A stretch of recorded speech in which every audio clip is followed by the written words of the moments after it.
कभी कभी हम जाने अनजाने में कुछ ऐसी गलतियां कर जाते हैं जिनका पछतावा हमें फिर बाद में होता रहता है। जब हम गलतियां करते हैं तब हम इस बात का बिल्कुल भी पता नहीं रखते हैं। इस गलती से हमारे जीवन में आगे चलकर कोई प्रभाव भी पड़ सकता है। कभी कभी हमारी ज्यादा अच्छाई भी हमारे दुख का कारण बन जाती है। हमें पता ही नहीं चलता है कि हम स्वयं ही अपने लिए खाई खोद रहे हैं। एक समय की बात है, एक नगर में एक युवक रहता था। युवक का परिवार बहुत गरीब था। उसके परिवार में आए दिन किसी न किसी बात को लेकर झगड़े चलते रहते थे। युवक इन झगड़ों से बहुत परेशान था। जब वह युवक ने पारिवारिक झगड़े को रोकने की बहुत कोशिश की, पर वह झगड़े रुकने की जगह बढ़ते ही जा रहे थे। तो युवक काम की तलाश में लोगों के पास जाता तो लोग पूछते हैं कि भाई तुम कितना वेतन लोगे, तो उनसे कहना कि आप मुझे बस काम दे दीजिए। मेरे परिवार की आर्थिक स्थिति बहुत खराब है, मुझे काम की बहुत आवश्यकता है, आप बस मुझे काम पर रख लीजिए और आप जितना दोगे मैं उतना ही ले लूंगा। तो लोग उसकी मजबूरी का फायदा उठाकर उसे कम कीमत पर काम पर रख लेते, क्योंकि उसने लोगों को खुद ही मौका दे दिया। लोगों को पता था कि उसे काम की बहुत जरूरत है, वह कम पैसों में भी काम कर लेगा। और जब वह युवक अपने मित्रों के पास, अपने सगे संबंधियों के पास बैठता, तब भी वह अपनी गरीबी की बातें करता। वह अपने मित्र और सगे संबंधियों से कहता है कि मैं क्या करूं, मेरा परिवार बहुत गरीब है, हमें 2 वक्त की दाल रोटी भी ठीक से नसीब नहीं होती और आए दिन परिवार में लड़ाई झगड़े होते रहते हैं। मुझे तो कुछ भी समझ में नहीं आता कि मैं करूं क्या।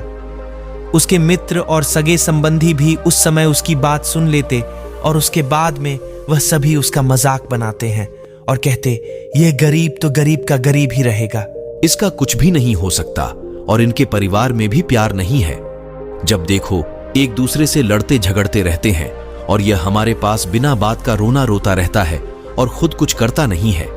जबकि वह युवक तो उनको अपना समझकर अपनी समस्या बता रहा था ताकि लोग उसकी मदद कर सके, लेकिन किसी ने उसकी मदद तो की नहीं। अब युवक जहां भी जाता सभी लोग उसका मजाक बनाते और उसे गरीब कहकर पुकारते। कोई भी व्यक्ति उसे काम की पूरी कीमत नहीं देता। वह युवक दिन भर काम करता पर उसे कुछ ही पैसे मिलते थे। कोई भी उसकी मेहनत का पूरी कमाई नहीं देता था। अगर वह उनको कुछ कहता तो वो लोग उसे कह देते कि काम करना है तो कर, नहीं तो जा यहां से। अब उस युवक को तो काम की जरूरत थी, इसलिए वो काम तो करता ही था। धीरे धीरे समय के साथ उस युवक की हालत बहुत खराब हो गई थी। सभी लोग उस युवक का इस्तेमाल करने लगे, क्योंकि सबको पता चल चुका था कि वह युवक बहुत गरीब है, उनका कुछ नहीं बिगाड़ सकता और उसे पैसों की जरूरत है, काम तो करेगा। सभी नगरवासियों उसका अपमान करते, उसे गरीब गरीब कहकर पुकारते। इन सब बातों से वह युवक बहुत परेशान हो गया। उसे समझ ही नहीं आ रहा कि आखिर उसके साथ यह सब क्या हो रहा है। तभी उसने लोगों से बातें करते हुए सुना कि नगर में एक बौद्ध भिक्षु आए हैं। उन बौद्ध भिक्षु के पास सभी समस्याओं का हल है। वह बौद्ध भिक्षु बहुत ज्ञानी व्यक्ति है। यह सुनकर वह युवक भी उन बौद्ध भिक्षु के पास जा पहुंचा। वह युवक बौद्ध भिक्षु के पास जाकर उन्हें रोता हुआ बोला कि महाराज, सभी लोग मेरे साथ ऐसा क्यों करते हैं। तभी उस युवक की बात सुनकर बौद्ध भिक्षु ने पूछा कि क्या हुआ बालक। तभी वह युवक जोर जोर से रोने लगता है और रोते रोते अपनी सारी बात बौद्ध भिक्षु को बताता है और उनसे कहता है कि महाराज, सभी लोग मुझे गरीब कहकर पुकारते हैं, मेरा मजाक बनाते हैं और कोई भी मनुष्य मुझे अपनी मेहनत की पूरी कमाई नहीं देता है। मैं खेतों में पूरे दिन काम करता हूं और वह मुझे बहुत कम पैसे देते हैं। मेरे दोस्त और मेरे मित्र भी सारे मेरा मजाक बनाते हैं। वह बौद्ध भिक्षु उस युवक की सारी बातें बड़े ध्यान से सुनते हैं और उससे पूछते हैं कि सभी नगरवासियों को इस बात का कैसे पता चला कि तुम बहुत गरीब हो और लोग तुम्हें पूरे दिन काम करने के बाद भी इतना कम वेतन क्यों देते हैं। बौद्ध भिक्षु की बात सुनकर युवक बोला कि दरअसल महाराज, मैंने ही नगरवासियों से हमदर्दी पाने के लिए उनसे कहा था कि मैं बहुत गरीब हूं, मुझे आप काम पर रख लीजिए, जो आप दोगे मैं ले लूंगा। यह सुनकर वह बौद्ध भिक्षु बोले, इसमें लोगों की क्या गलती है। अगर नगरवासी तुम्हारा मजाक बनाते हैं, तुम्हें कम वेतन देते हैं, तो इसमें तुम्हारी गलती है। तुम ही ने उन लोगों को बढ़ावा दिया है। तुम्हें कुछ बातें सिर्फ अपने तक ही सीमित रखनी चाहिए थी। लेकिन तुमने तो वह बातें सबको बता दी। बौद्ध भिक्षु की बात सुनकर वह युवक उनके पैरों में गिर गया और उनसे बोलने लगा कि महाराज, मैं अब क्या करूं? आप मेरी इस परेशानी को दूर करो। युवक की बात सुनकर बौद्ध भिक्षु बोले, देखो, अब जो हो गया उसे तो वापस नहीं लाया जा सकता है, लेकिन आज मैं तुम्हें ऐसी 7 बातें बताऊंगा जो तुम्हें कभी भी किसी को नहीं बतानी है, सिर्फ अपने तक ही सीमित रखनी है। चाहे फिर वह तुम्हारा मित्र ही क्यों ना हो या फिर कोई सगा संबंधी ही क्यों ना हो, तुम्हें यह बातें किसी को नहीं बतानी है। बौद्ध भिक्षु की बात सुनकर वह युवक बड़ी प्रशंसा से बोला कि बताइए। आपकी ओर उन्हें बढ़ा देते हैं और हमारे सामने कई नई परेशानियां खड़ी कर देते हैं। हम जितने लोगों के साथ अपनी समस्याएं बताते हैं, उनमें से 70% लोग तो ऐसे होते हैं जिनको हमारी परेशानियों से कोई फर्क नहीं पड़ता, वह तो हमारा मजाक बनाते हैं। और 20% लोगों को यह जानकर खुशी होती है और 10% ऐसे लोग ही होते हैं कि जिनको थोड़ा बहुत फर्क पड़ सकता है कि हम कितने परेशान हैं, लेकिन फर्क पड़ने का मतलब यह नहीं है कि वह तुम्हारा साथ दे ही देंगे। जब लोग हमारी परेशानियां, हमारी समस्याओं का मजाक बनाते हैं तो हमें बहुत बड़ा दुख होता है। इसीलिए हमें कभी भी अपनी परेशानियां किसी को नहीं बतानी चाहिए, स्वयं ही उनका हल खोजना चाहिए, क्योंकि हमें हमसे बेहतर कोई नहीं जानता और हम खुद ही बिना किसी की मदद से हर परेशानी से बाहर निकल सकते हैं। नंबर 1, हमें कभी भी अपने परिवार की समस्याएं किसी को नहीं बतानी चाहिए। हम सभी के घर परिवार में कोई ना कोई समस्या जरूर होती है। जहां सब लोग एक साथ रहते हैं तो कहासुनी भी हो जाती है। हमारी परिवार के साथ हमारे संबंध अच्छे हो या बुरे हो, हमें किसी को भी नहीं बताना चाहिए। जब हम दूसरों को इसके बारे में बताते हैं तो लोग मजे लेकर तुम्हारी बातें सुनते हैं। उन्हें कोई फर्क नहीं पड़ता कि तुम किस परेशानी में हो, बल्कि वह लोग तो उन कमजोरियों का फायदा उठाने की कोशिश करेंगे। तुम्हें तुम्हारे परिवार की समस्याओं को आपस में ही अपने परिवार वालों से बात करके सुलझा लेनी चाहिए, तो तुम्हें दूसरे लोगों को बताने की जरूरत ही नहीं पड़ेगी। और जब हम अपने और अपने परिवार की समस्याएं लोगों को बताते हैं तो लोग हमें कमजोर समझने लगते हैं, हमारे बारे में सोचने लगते हैं कि यह तो कुछ नहीं कर पाएगा, यह अपने परिवार को नहीं संभाल सकता, इतनी छोटी छोटी बातों पर ही परेशान हो रहा है, तो ये आगे चलकर जीवन में बड़ी बड़ी समस्याओं का सामना कैसे करेगा। हम तो लोगों को अपने परिवार की समस्याएं यह सोचकर बताते हैं ताकि वह हमारी मदद कर सके, लेकिन यह दुनिया बहुत मतलबी है। इस दुनिया में कोई आपका खास नहीं है।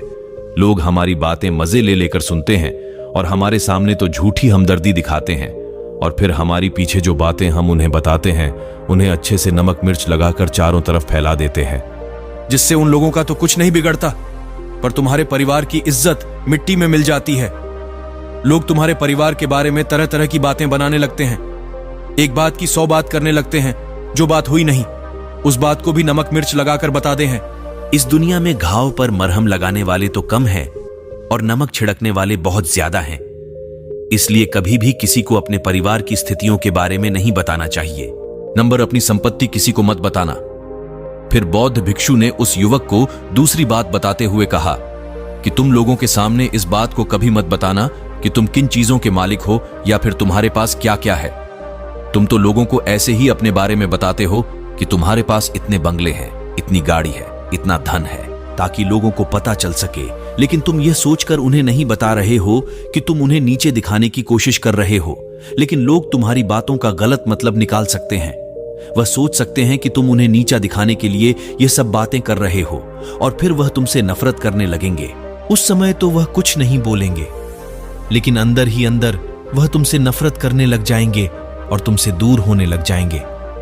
तुम्हें गिराने की कोशिश करेंगे और हो सकता है कि तुम्हारी बातें सुनकर तुम्हारे पास इतना धन है, यह जानकर कुछ लोग तुम्हारे से झूठे रिश्ते बना ले, तुमसे अपना मतलब भी निकलवा सकते हैं। इस दुनिया में ऐसे बहुत से मतलबी लोग हैं जो लोगों से बस धन पाने की चाहत में रिश्ता जोड़ते हैं। इसीलिए तुम्हें अपना धन किसी को नहीं बताना चाहिए। समय के खेल का किसी को पता नहीं। आज अच्छा है तो जरूरी नहीं कल भी अच्छा हो। मान लो आज तुम्हारे पास खूब धन दौलत है, लेकिन अगर कभी आपके पास नहीं रहे और आप लोगों से मदद मांगोगे तो लोग आपकी मदद नहीं करेंगे, बल्कि आपको ताने मरेंगे, आपसे कहेंगे कि तुम्हारे पास तो इतना धन था, कहां गया? वह धन तुम सच बोलते थे या फिर झूठ मूठ का गुणगान करते रहते थे। और हमें अपनी धन दौलत की बात लोगों के सामने इसलिए भी नहीं बतानी चाहिए क्योंकि इस दुनिया में बहुत से ऐसे लोग हैं जिनके पास पीने के लिए स्वच्छ पानी भी नहीं है। वह गंदा पानी पीते हैं।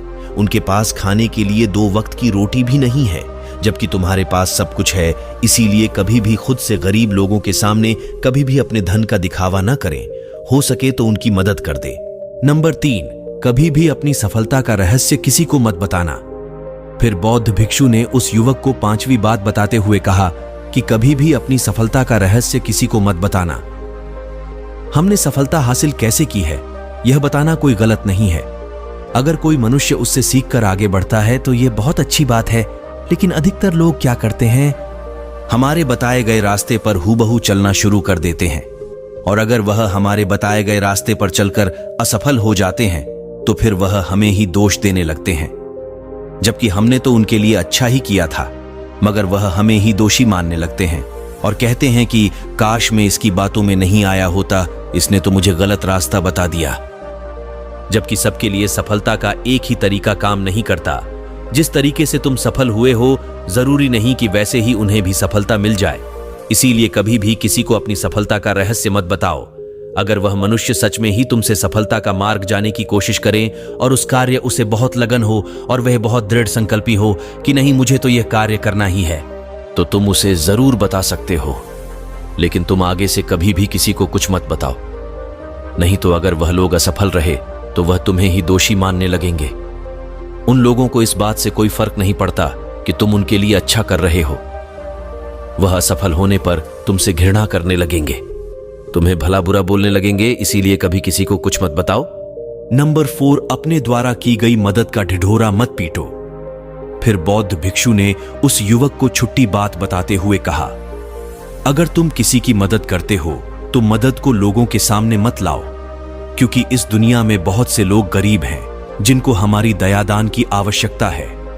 लेकिन अगर तुम उन गरीब लोगों की इसलिए मदद करते हो ताकि लोग आपकी तारीफ करें, लोग आपको अच्छी नजरों से देखें, समाज में आपका नाम हो, तो ऐसा दिखावा कभी मत करो।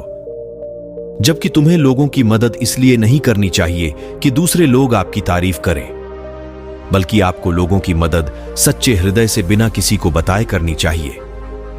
कि दूसरे लोग आपकी तारीफ करें, बल्कि आपको लोगों की मदद सच्चे हृदय से बिना किसी को बताए करनी चाहिए, क्योंकि यही मदद आपको अंदर से शांति प्रदान करवाती है। जब तुम किसी जरूरतमंद की सहायता करते हो तो तुम्हें अंदर ही अंदर एक अलग ही आनंद की अनुभूति का एहसास होता है। लेकिन अगर तुम किसी जरूरतमंद की सहायता बस दिखावे के लिए करते हो तो कुछ पल के लिए तो तुम दूसरों की नजरों में अच्छे बन जाओगे, लेकिन तुम कभी भी आत्मसंतुष्टि प्राप्त नहीं कर पाओगे। नंबर 5, अपनी आमदनी का जिक्र दूसरों के सामने मत करो। फिर बौद्ध भिक्षु उस युवक को 7वीं और अंतिम बात बताते हुए कहते हैं कि कभी भी अपनी आमदनी का जिक्र दूसरों के सामने मत करो, क्योंकि यह एक ऐसी बात है जिसे हमें हमेशा हमारे परिवार तक ही सीमित रखनी चाहिए। अपने मित्रों या फिर अपने सगे संबंधियों को कभी अपनी आमदनी मत बताओ। हमें कभी भी किसी से भी ना तो उसकी आमदनी पूछनी चाहिए और ना ही अपनी आमदनी बतानी चाहिए, क्योंकि जब हम लोगों को अपने आमदनी बताते हैं तो लोग हमारी स्थिति का आसानी से पता लगा लेते हैं, जो हमारे लिए बिल्कुल भी सही नहीं है। क्योंकि अगर हमारी आमदनी कम होती है और हम लोगों को बता देते हैं तो लोग हमें गरीब समझकर हमसे दूर होने लगते हैं, हमें नीचा दिखाने लगते हैं, हमें नीचा समझने लगते हैं, हमारी इज्जत नहीं करते। अगर हमारी आमदनी ज्यादा होती है और हम लोगों से उसके बारे में बता देते हैं तो लोग हमसे मतलब से रिश्ते रखना शुरू कर देते हैं। उन्हें हमसे नहीं, हमारे पैसों से मतलब होता है। लोग आपसे इसलिए रिश्ता नहीं जोड़ेंगे आप एक अच्छे इंसान हो, बल्कि वह तो आपसे इसलिए रिश्ता जोड़ेंगे क्योंकि आपके पास धन है। जो लोग आपको पसंद नहीं करते वह भी धन की वजह से तुमसे रिश्ता रखेंगे और तुम्हारे साथ ऐसा बर्ताव करेंगे जैसे तुम उनके लिए बहुत खास हो। इसीलिए कभी भी किसी को अपनी आमदनी मत बताओ, बस इसे अपने और अपने परिवार तक ही सीमित रखें, क्योंकि आपका परिवार ही आपकी तरक्की को देखकर खुश होता है।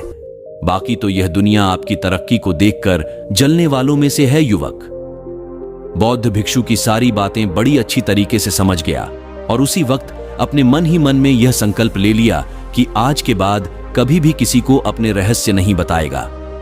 इसके बाद उस युवक ने बौद्ध भिक्षु को प्रणाम किया और फिर वहां से चला गया।